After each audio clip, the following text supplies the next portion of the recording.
que nós começamos essa programação com a base de pesquisa em História e Educação.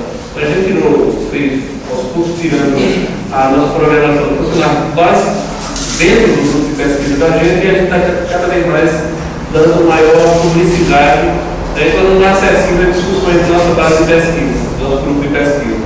Então, já tivemos as duas, né? Essa é a segunda desse semestre que foi aberta, sessões abertas de discussão. Tivemos com o professor Santiago, discutindo a questão da etnicidade já nesse semestre. E agora o professor Almir, que irá trabalhar aqui, o título da palestra do professor Almir é História Política, a transição para a República do Rio Grande do Norte. Terminamos por associar essa atividade a uma atividade também do curso de História do Rio Grande do Norte. Então, vamos fazer cada vez mais essas atividades integradas, que eu acho que nós procuraremos muito. Bom, o professor Almir de Carvalho Bueno possui graduação em História pela Universidade de São Paulo, mestrado em História pela Pontifícia Universidade Católica de São Paulo e doutorado em História pela Universidade Federal de Pernambuco. Atualmente é professor associado no Departamento de História e Geografia do Centro de Ensino Superior do Caicó, da Universidade Federal do Rio Grande do Norte. Tem experiência na área de História, com ênfase em História Política e História Regional do Brasil, atuando principalmente nos seguintes temas: Rio Grande do Norte, repúblicas, ideias políticas, política e imprensa. Ele publicou em 2002 Visões de Repúblicas, de República, Ideias e Práticas Políticas do Rio Grande do Norte, de 1880 a 1895. Com certeza ele merece a nova edição. Isso aqui é um dos clássicos da historiografia, já é um clássico, certamente, com certeza. Um dos clássicos da historiografia aqui do Rio Grande do Norte. E organizou ultimamente o livro Revisitando a História do Rio Grande do Norte. É um livro que nós de História trabalhamos com História do Rio Grande do Norte, um livro que é obrigatório em nossos estudantes. Inclusive, pode até fazer uma esse não está esgotado, está à venda aí. Eu sorteio, mas eu quero dizer que é R$100.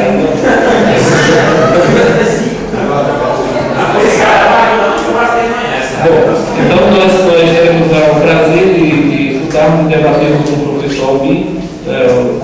Espero que uma contribuição também dos alunos e professores do curso de História para levarmos esse debate da nossa prática na sala de aula, mas também para as nossas atividades de pesquisa.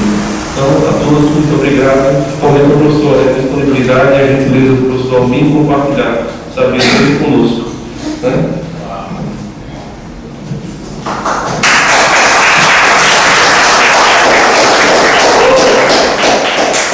Bom dia a todos.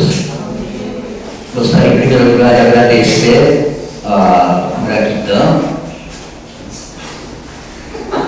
por o convite para discutir com vocês um tema que eu pesquisei durante boa parte da minha trajetória acadêmica, embora já deva confessar que atualmente não esteja muito na minha lista de prioridades.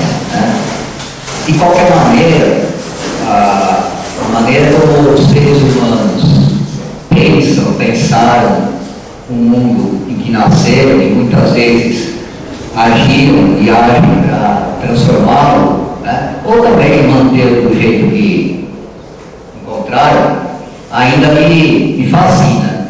E é isso que eu considero mais importante no campo que eu venho atuando há muitos anos.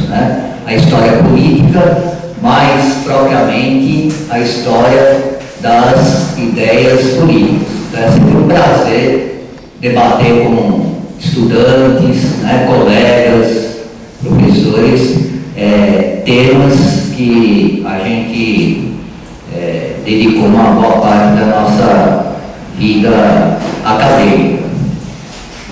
Antes de entrar mais diretamente no mapeamento das correntes políticas existentes no Rio Grande do Norte às vésperas da República, que é o tema geral dessa minha palestra, do debate que a gente quer promover, eu gostaria de pedir licença para vocês para contar uma história, uma historinha, né? De como eu cheguei a esse tema, objeto das minhas pesquisas, né? Eu acho que, eu considero que essa história, né, diz muito sobre a minha concepção de história e de como eu penso, particularmente, o ofício do historiador, né, o nosso ofício. E aí, mais do que aquele juiz que profere uma sentença definitiva sobre o que aconteceu no passado, né, condena ou absolve absolutamente, uma visão mais antiga, eu acho, eu creio que a nossa profissão se assemelha muito mais àquela do detetive que segue aquelas pistas para elaborar hipóteses a fim de elucidar um crime, né? No nosso caso, o historiador é um evento, uma vida, um conjunto de eventos e de vidas que não existem mais. Na linha mesma de um Sherlock Holmes, né, do século XXI. Os meus alunos, então, que estão terminando agora o seminário de microhistória, já conhecem um pouco essa minha predileção atual pela microhistória, com essa ideia que me é bastante cara de que o historiador é um detetive, né? Primeiramente. E a história da escolha do meu objeto, né, ideias políticas no Rio Grande do Norte, tem muito a ver um pouco com essa perspectiva. Por isso que eu peço licença para vocês para partilhar um pouco de como foi essa história de constituição do objeto e aí depois a gente entra diretamente no tema, né? Então, como eu cheguei no Departamento de História da UFRN em Natal, nos princípios dos anos 90, já tem algum tempo, eu vinha da pesquisa do mestrado na PUC de São Paulo, na qual eu tinha estudado uma corrente do movimento republicano brasileiro às vésperas da proclamação, né? Uma corrente específica chamada, na época de revolucionária, mais precisamente uma corrente composta por positivistas revolucionários, né? Os dois principais representantes eram Silva Jardim, republicano fluminense, e Aníbal Falcão, republicano aqui de Pernambuco, né? Muito suscitamente, o que eles queriam era que a República no Brasil fosse implantada, a grosso modo, nos mesmos moldes das revoluções francesas do século XVIII e do século XIX. Não especificamente a de 1789, mas além dela, as de 1830, 1848, né? E basicamente esse era o modelo, né? Daí a denominação de republicanos revolucionários, né?